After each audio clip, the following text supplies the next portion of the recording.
সূক্ষ্ম মানুষ বাবু কিছুই জানি না, এই এদেশের রং তামাশা কিছুই বুঝি না। আমি মুখ্য সূক্ষ্ম মানুষ বাবু কিছুই জানি না। আজকে যিনি দক্ষিণেতে কালকে তিনি বামের, আজকে যিনি দক্ষিণেতে কালকে তিনি বামের, আজকে যিনি তেরঙ্গাতে কাল ভক্ত রামের। মিউজিক্যাল চেয়ার বানায় ফেলছে আর কি, যে পারছে বসে বসে, যেদিকে একটা চেয়ার খালি হলেই হলো, সে যে কোনো চেয়ার হলেই হবে আর কি। আজকে যিনি দক্ষিণেতে কালকে তিনি বামের, আজকে যিনি তেরঙ্গাতে কাল ভক্ত রামের। কে যে কখন কার পেছনে, কে যে কখন, এখন সবাই সবাইকে শেল্টার দিচ্ছে, হচ্ছে না? এখন কোয়ালিশন হচ্ছে, এ ওর সাথে গাঁট বেঁধে ফেলছে, ও ওর সাথে ফেলছে। কে যে কখন কাকে শেল্টার দিচ্ছে বোঝা যাচ্ছে না।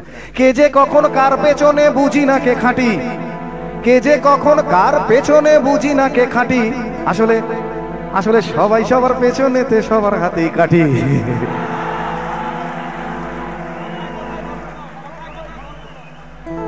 ঠিক বলছি? কথায় কথায় ধর্মঘট এখন যে কোনো ইস্যুতে হয়, আজকাল যে কোনো ইস্যুতে। আপনি জানেনও না কেন ধর্মঘট ডাকা হলো, একটা অর্গানাইজড ফোর্স হলেই হবে আর কি। আমি তো ভাবছি এবার ডাকাতরাও ইস্যু করে বলতে পারে, এলাকায় প্রতিরোধ হচ্ছে, ডাকাতি করা যাচ্ছে না, ঠিক হচ্ছে না, এই চল তোরা বন্ধ রাখি। দেখবেন ওরা নিখিল ভারত ডাকাত সংঘ বলে একটা দল তৈরি করলো, ডাকাত অ্যাসোসিয়েশন বলে। দেখবেন ও তখন পুলিশই প্রোটেকশন দিচ্ছে, হ্যাঁ ওনারা বন্ধ রেখেছে, আসবেন আপনারা, বেরোবেন না, এটাই করে দেবেন। খালি অর্গানাইজ হতে হবে। কথায় কথায় ধর্মঘটার সবাই ধর্মঘটি, অধার্মিকের ধর্মজ্ঞানে স্লোগান স্লোগান আর স্লোগানে গোলক ধাঁধায় ঘুরে আমার হারিয়ে গেছে ঘটি। মন্ত্রীরা সব হারামজাদা আস্ত বদের ধাড়ি, মন্ত্রীরা সব হারামজাদা আস্ত বদের ধাড়ি, তুড়ুক নাচে মন্ত্রী সভা এখনো বাইজি বাড়ি।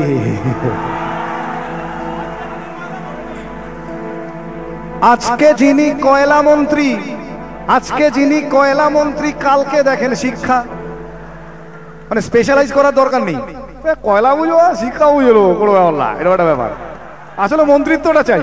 হ্যাঁ, মানে কয়লা শিক্ষা কি পার্থক্য? আসল তো ব্যাপারটা জনগণকে সার্ভ করা নয়। মানে কয়লা মন্ত্রী হলে কয়লা ঝাড়বো, আর শিক্ষা মন্ত্রী হলে বই খাতা ঝাড়বো, ঝাড়াটাই বড় কথা আর কি। আজকে যিনি কয়লা মন্ত্রী কালকে দেখেন শিক্ষা, আজকে যিনি কয়লা মন্ত্রী কালকে দেখেন শিক্ষা। তাই তাই কয়লা কালো শিক্ষা নিয়ে মানুষ করে ভিক্ষা। আর মানুষ চালাও মাথা মোটা, নিজেদের সম্পর্কে এর চেয়ে ভালো কমপ্লিমেন্ট আর দিতে পারলাম না, এর চেয়ে প্রচুর খারাপ দেয়া যায়, এর চেয়ে ভালো আর কিছু নেই। আর মানুষ চালাও মাথা মোটা, ভোট দিতে যায় নেচে। দেবেন না? এই তো আসবে আবার। কোথায় যাচ্ছেন? যাই একটু ভোটটা দিয়ে আসি। কোথায় যাচ্ছেন? ভোটটা দিয়েছি। আগের দিন মাংস টাংস কিনে বৌদিকে বললাম একটু ভালো করে আদা দিয়ে বেটে, ওটা দিয়ে ঘেঁটে, ওটা দিয়ে চেটে একটু বানাও, ওটা খেয়ে তাও যাচ্ছেন ভোট দিতে আর কি। করে ভোট দিতে গেলেন আর কি। কি হচ্ছে? গণতান্ত্রিক অধিকার, হ্যাঁ বুঝলেন কিনা? না, এই ব্যাপারে আমার একটা ঘটনা মনে পড়ছে। এই লাস্ট কর্পোরেশন ইলেকশনে আমাদের ওখানে একজন জিতেছেন। কেউ জিতেছে, এবার দেখা যাচ্ছে ওই জেতার পরে যেটা হয় তাসা ফাঁসা নিয়ে বেরিয়েছে, আবির্ভাব কাড়াক ঝিং হচ্ছে খুব, হ্যাঁ বেরিয়েছে আর কি।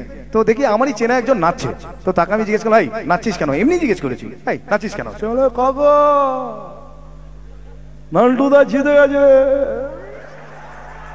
তাহলে আমি বললাম নান্টুদা জিতেছে তো তোর কি? বলে কাকা পল্টুদা হেরে গেছে। আলো পল্টুদা হেরেছে তাতেই বা কি হলো? বলে পল্টুদা চোর ছিল। আলো আর নান্টুদা, বলে নান্টুদা আরো বড় চোর।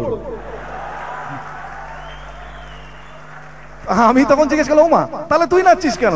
মাথা চুল করছে, আমি ও বেশ নাচি মাইরি।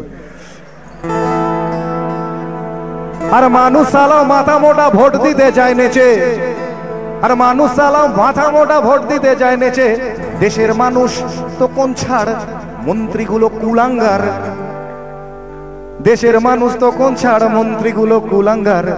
ভালো দাম পেলে এরা বাপকেও দেবে বেচে। কিন্তু এটাই শেষ কথা নয়, শেষ কথা আপনার আমার মতো সাধারণ মানুষেরাই একদিন বলবে। বসতি আবার উঠবে গড়ে, আকাশ আলো উঠবে ভরে, জীর্ণ মতবাদ সব ইতিহাস হবে, পৃথিবী আবার শান্ত হবে, পৃথিবী আবার শান্ত হবে। একদিন ঝড় থেমে যাবে, পৃথিবী আবার শান্ত হবে, পৃথিবী আবার শান্ত হবে, পৃথিবী আবার শান্ত।